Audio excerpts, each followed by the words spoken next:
In this tutorial I'm going to take you through a brief introduction to Google Sites. Now Google Sites is a brilliant creation. Like all of the rest of the Google Docs, essentially it is just an application, and this is just another way that you can organize your information and get all of it in the right place so that your students can have a look at it and participate in the creation of some great content.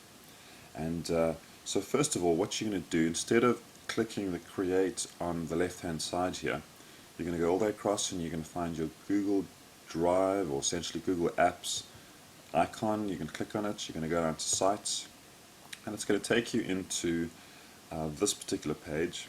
Now Google has done a really great job in the fact that they've made it very systematic in creating a site. It's actually really easy. Previously you would have had to have done code and a number of other things to be able to create your own site, but they've taken all of that out of it and they've just given you very simple selective steps to be able to go through to make a very basic but very enjoyable site. So as you can see here, there are a number of sites that I've created already for my classes. Now you won't have this in yours because unless you've created a site of your own. And so first of all, what you're going to do is you're going to click on create, and to start the process this is going to then give you a number of options. Now you can start with a blank template or you can browse the gallery for more. My recommendation is browse the gallery for more. Don't worry about setting up your templates or your site from scratch, but choose something else that somebody else has created already. It makes it a whole lot easier. So select a site template, and you can see that there's a fair number on the left hand side here, different categories that you can choose from. If you want, you can select schools and education, being something of a logical template to search, and you could go for, let's go for a classroom corkboard and make it something of a notice page. And I'm just going to scroll down and just hit select, and there it is. It's selected, it's highlighted in red, and it's appeared where I want it to. I'm going to name it. So for this case I'm just going to call it Google PD test site. You can put in your name, it's up to you. Notice that whatever you name your site is effectively what your Google URL or your address will be named. And there's a number of more options, but that's what we need to do for now, and then you're just going to click on the big red button that says create. And Google's going to go about creating your site, and it's pretty easy to edit once it's started. Most of the major features will be there. You can change the colors, you can change the font, you can change the headings. It's all customizable for you. So this is what it looks like, and you'll notice that your name or the name of your site appears at the top, and there's a whole bunch of different content that you can edit. So very simply, one way that you can do to edit this is just click on the edit page. So essentially this is a page. This is your home page, and this is your navigation toolbar on the left hand side here, and those are all specific things that you can edit. And at the top here, this edit button edits the page. Now the page is essentially the content on it, which is all of this here. So if I were to go and click on the edit button, it would load something called the editor, and it would give me access to being able to change all of this information here. I could insert widgets such as Google Calendar or even recent announcements. So if I click on it, it'll highlight it and essentially give me the options at the bottom. So I can remove it, I can wrap it off, which means that I can organize the orientation of it. I can place it in the middle. I click on the properties. If I click on the little cog, it should open up the properties, and it'll tell me what's showing posts from, how long post is going to be, and where I'm going to include a border and what I've called it. And I can just click save on that one, and then again on Google Calendar, and this is where it's great because I can actually put a Google Calendar into my site, and I can link it with the school calendar. So whatever the school is doing, whatever is happening, will appear on my Google Calendar. So it's a great way of just showing my classes, this is what we're doing each day, this is where we're going, and this is what the school is doing at the same time. So if they were to miss out on another thing, they'll be able to come back, have a look at it, and see exactly where they're at.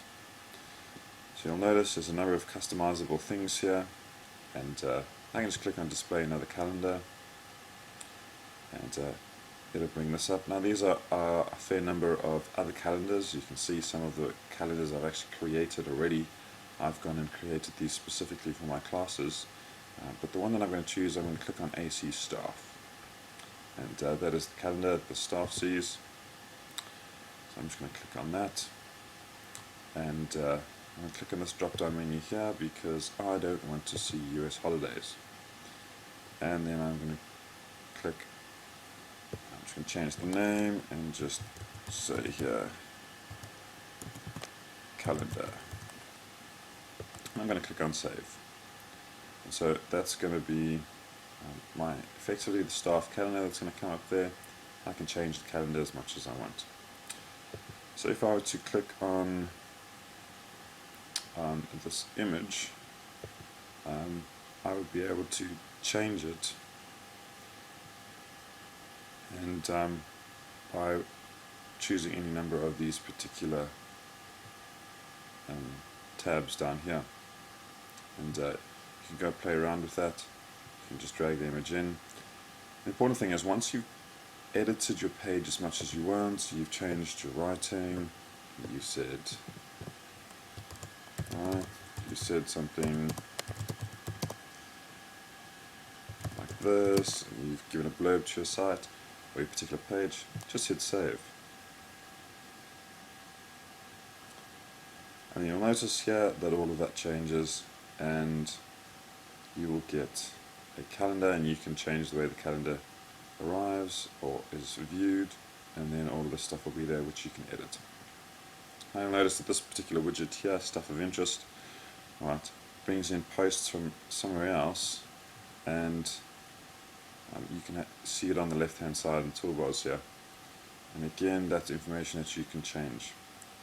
Now if you wanted to change more on the side, now let's change some of the navigation on the side here, you click on more, and you could go down to manage site. That'll take you into a very different part of the site, and essentially this is something of the background workings of it. You can put in a site description, you can have a look at the particular pages that you have on your site. As you'll notice, here is a simple kind of flow diagram of your different tabs on your site, and you can customize those, you can edit them, you can change the names. If you click on it, it'll actually should take you into it, and then you can once again just hit the edit button at the top, and you can edit it. With Google Sites, is the best thing to do is just to create one for yourself, play around with it, and learn as you go along. And so you can see I've chosen to edit it, and I can decide actually I don't want any of that. I want to try and insert, and you can insert an image, you can insert a link, so you can even link specific documents that you have in your Google Docs to this. You can put in a map, you can put in a YouTube video, you can decide to put in a bit of a text box, and you can just call it text box, and that'll go in there. So if you click on it and just hit the cog button, you can change the information, and you can play around with the colors and the orientation of it. And you'll notice it doesn't look very good, so I'm just going to highlight that, and I'm going to stick it on the one side, and I'm probably actually going to change something of the color just because I can. Click save, and once again I need to click save at the top. Now you'll also notice that Google automatically saves this, so whatever you do to your site does get saved, and you can go back and restore a page if you have lost it at some point. So you can just click on save, and notice there's another calendar down here, And so there's my text box. So there's beard there, there's my name, there's my text box, and you can go and change all of these. Go and have a look at activities, contacts. You notice there's a kind of a sort list down here of contacts and things. So you can go and play around with it, have a look at it. You can even add more pages in just by clicking a new page, and it'll just put a page into that menu. And you can call it, let's say I wanted to have a page to do with projects. So just put in projects, and I can choose where to put that page, whether I'm going to put it at the top level, which is the same as everybody else, is effectively on the top of the pile, or I can choose to put it under a specific category name. In this case, I'm just going to leave it at the top level. I'm going to click create. I'm going to let it create. You'll notice that projects is coming here, and that it's fitted into my tab menu on the left hand side. Again, I can edit it as much as I want. You notice you can add files, so you can put in Word files, PowerPoints, whatever you want. And you can also comment on it. And so I'm just going to click save. And you can really go and have a play around with these and get it set up and customize it as much as you want. Now I've gone and done it for 2 particular classes, and this is what I've done for my level 3s. So essentially, and this is something that I'm going to be doing again for the next year, is that I've pretty much got just an introduction to level 3. I've got the standards that they're going to complete. All of these standards show how much they've been completed, when the due date is, so they know well in advance what they're looking at. I can set the status or the priority, so if you're working on something at the moment, to be high. If you're not working on it, it would be low. And then I've got the different standards here and just what they're worth. And I've got some overviews to them. I've even got links to NZQA and some recent files and things that I've put onto the site for them. And I've also, just for fun, put a quote of the week and then a countdown towards the exam. You'll notice it's been 10 days since the examination, but that's been going for quite a while. And there's a fair number of different tabs on this particular site. So under each external, I've put in a fair bit of information for them. I've got a fair number of tabs at the top here, such as add file. I can put in a link to an external website. I can put in something from my drive. I can organize, delete, and then if students want, they can subscribe to changes. So if I change or add information to external 3.1, this is where they would come once they've received a subscription email.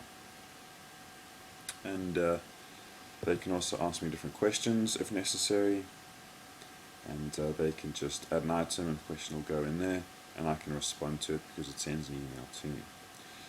So I'm still in the process of using this, but this is just a particular site that I've chosen and find quite useful. And another site that I've also used with my year 10s is one that's very, very simple. This is just a customization of one of the templates that I found within the site's gallery. And the thing that I've really worked on is just student pages. I've just created a student page for each particular student in my class, and I've been able to update these as we go on. And I'll just show you a couple of them. So look, something like this, and this is their wide reading, and they've just filled in all of their blogs in these particular pages, and I maintain ownership of this particular site, and they just come in and they do what they need to on each specific page. And some of them have done well, some of them have not, and we can just go through, have a look at a couple of them. And the nice thing is that at the bottom they can comment on their particular blog or on all of the blogs, and so they can